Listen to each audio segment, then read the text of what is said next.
Si Ultraman, ang tagapagtanggol ng planet Earth laban sa mga naglalakihang monsters. Isa lamang sa napakaraming sumikat na live-action Sentai series to 1990s dito sa Pilipinas. Ang Sentai ay isang Japanese word na ibig sabihin ay task force o isang grupong nakikipaglaban. Pero alam niyo ba kung kaninong boses ang nagbigay buhay kay Ultraman? Para siya nakakakita ng multo kapag dumarating kami ni na kapitan at ng grupo. Ano yun? Bago pa man ako naging isang on-cam talent sa telebisyon, nagsimula ako bilang isang dubber o voice talent. Meron akong pangalan. Ako si Yazumi. At opo, ako nga po si Ultraman.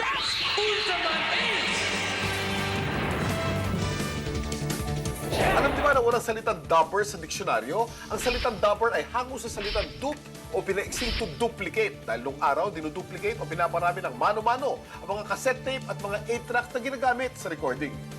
Masyadong mahina ang teknik na yun, Kono Hamaru! Ngayon, ipapakita ko sa inyong lahat ang bagong teknik. Kailangan mawala sila. Tapusin na natin silang lahat.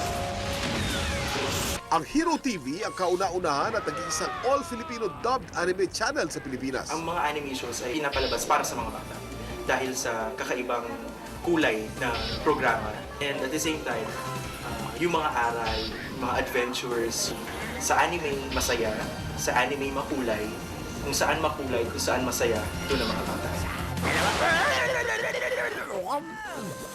Pero magdidepende pa rin ang pagiging masaya at makulay ng isang anime sa mga voice talents. Ayaw mo ba makipaglaban sa traidor na katulad ko? Minamalit mo ba ako?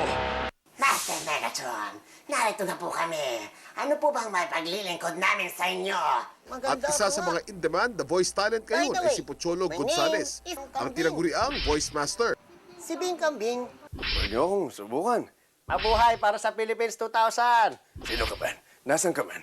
Wala nga naman hirap. Hoy, hoy, hoy! Let's do it! Ang saya-saya, ano? Alam naman Eksklusibo! Susunod! Abangan! Nanganok eh! Patanglawin! Para ito sa atin! Walang problema, tol! Magandang araw, mga bata! Hey, come on, Patrick! How are you, SpongeBob? My precious! Ah, Philippine! Ako nga pala si Cyber Kuro-chan! Dahil ang buhay ay weather-weather lang. Ang dubbing ay paglalapat ng boses o tinig sa mga dati nang nagawa sa ibang bansa, katulad ng mga Japanese anime. Kung si Pocholo ay marami ng cartoon characters na nabigyan ng boses, si Mel Blanc naman ng Estados Unidos ang binatsagang The Man of a Thousand Voices. Siyang nagbigay boses sa mga sikat na cartoon characters tulad nila Bugs Bunny, Daffy Duck, Porky Pig, Sylvester the Cat at ang cute na si Tweety Bird. Noong 1928 naman, pinalabas ang kauna-unahang animation na nilagyan ng tunog, ang Steamboat Willie, na pinagbidahan ni Mickey Mouse.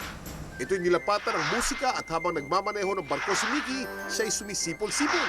Makalipas ang isang taon, nilabas ang isa pang animation ni Mickey Mouse, ang The Carnival Kid.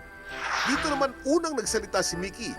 Ang kauna-unahan niyang binigkas na salita ay hot dogs.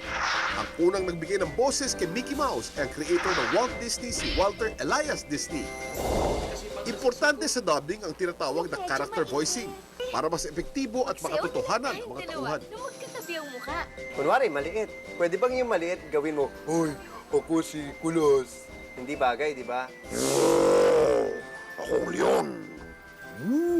Ako naman ang kalabaw.